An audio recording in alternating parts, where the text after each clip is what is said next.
Hi, everyone, and welcome back to the show. I am your host, Mike Malatesta. On this podcast, I dig in deep with every guest to get to the roots of their success, to discover not just how it happened, but why it matters. My mission is to expose the ideas and clues you need to inspire, activate, and maximize the greatness in you.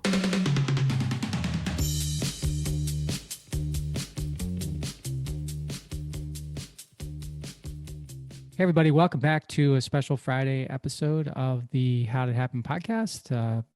Special because this is solo, which I do every Friday or almost every Friday. And hopefully that makes it special. I guess I'm not 100% sure on that, but you're the judge as the listener, so you tell me. Today, I want to spend a few minutes talking to you about the Oura Ring. The Oura Ring, O-U-R-A ring. This is what it looks like here. Okay. I first heard about this ring a couple of years ago at, I believe it was an Abundance 360 conference. And I had never, before, I had never worn any type of device that keeps track of what's happening in my body. Like occasionally I would wear a heart rate monitor, but I never wore a Whoop or an Apple Watch or any of those things. And so, and the reason I didn't is because I never wanted to wear anything bulky. Just didn't feel like the right thing for me. And so when I saw the Oura Ring, and it kind of looks like a wedding band, I thought, well, that's kind of neat. Maybe I could try that. It's not going to, get in the way of anything. And it's really neat technology because I don't know if you can see the inside, but the inside is got these little diodes or sensors of some sort that, take the readings off of your finger. I wear it on this finger on my right hand. But anyway, so now that I've had it for a couple of years, I thought, I'm a fan, and I don't get, I don't get anything from Oura. They don't even know that I exist, but I know they exist, and I like to talk about it because I want people to get a better understanding about what's happening inside your body, and particularly with the Oura Ring, it's its number one best feature, I think, is analyzing how well you're sleeping. And that was another thing that I had no idea about. I go to bed at a certain time and get up at a certain time. And if I wasn't, tossing and turning or up at night, trying to get back to bed, I figured, well, I'm sleeping well. And that could be the case. But it also, could not be the case because you're, believe it or not, unaware of a lot of things that go on when you're in bed sleeping, or you think you're sleeping.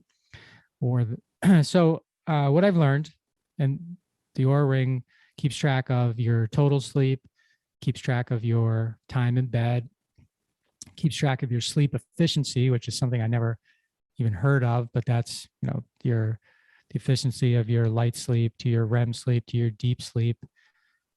Keeps your heart rate, which a lot of devices do, but it keeps it establishes your resting heart rate, keeps track of movement and restfulness.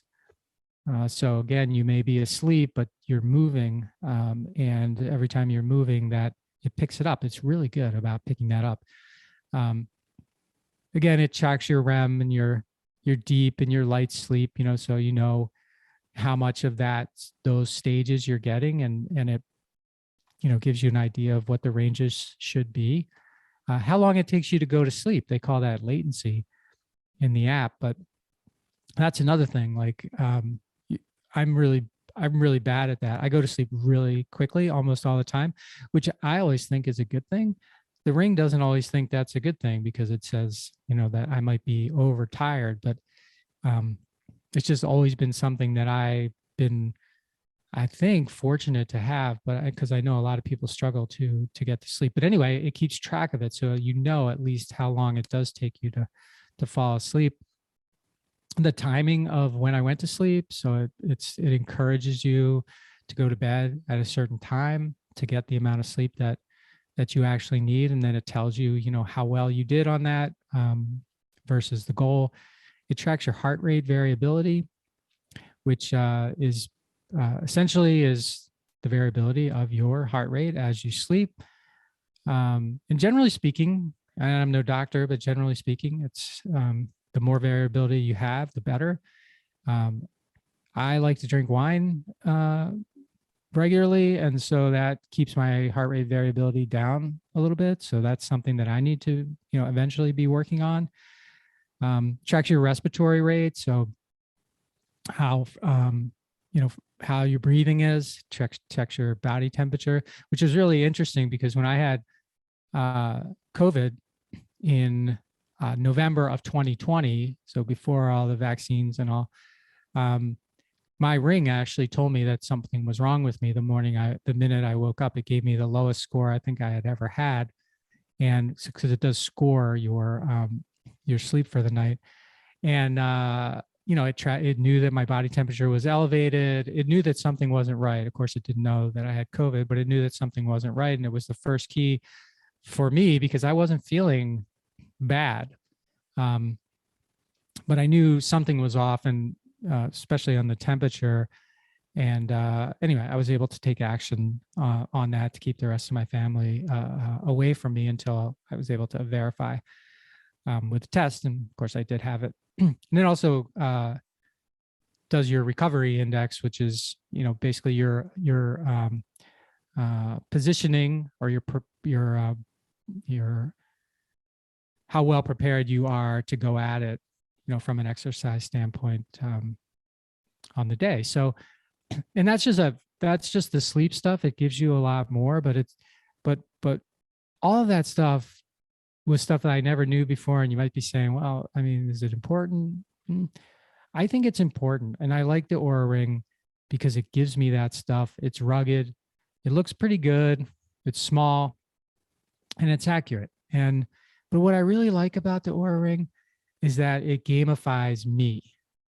So like I want to make that ring happy so that it rewards me with good scores. And I know that sounds a little bit weird to want to make a ring happy, but the reality is that it's not the ring that I'm making happy. It's me that I'm making happy. And the ring is just telling me whether I am happy or I am not, particularly when it comes to my sleep.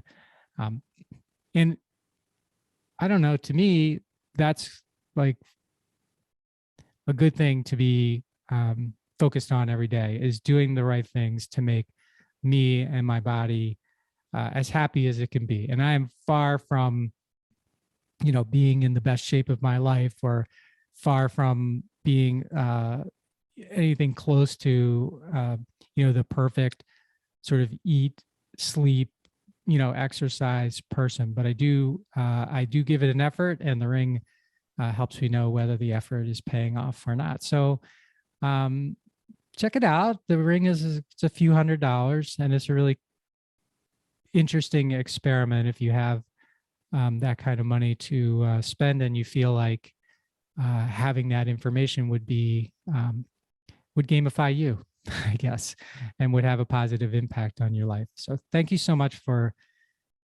joining me.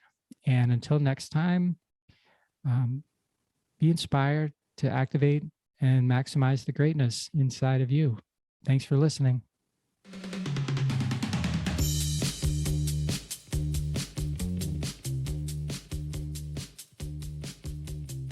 Podcast is brought to you by Wincheck Studios. We are an all-in-one educational platform for podcasters that revolutionizes how hosts leverage content to increase engagement with listeners, downloads, and income. We come together to focus on community, collaboration, and collective impact. For more information on how you can interact directly with our hosts, access exclusive live content with offers you can't get anywhere else from our official partners, join our purpose-driven community by visiting www.winject.com. If you're ready to build a career doing what you love, then we're ready to see you there.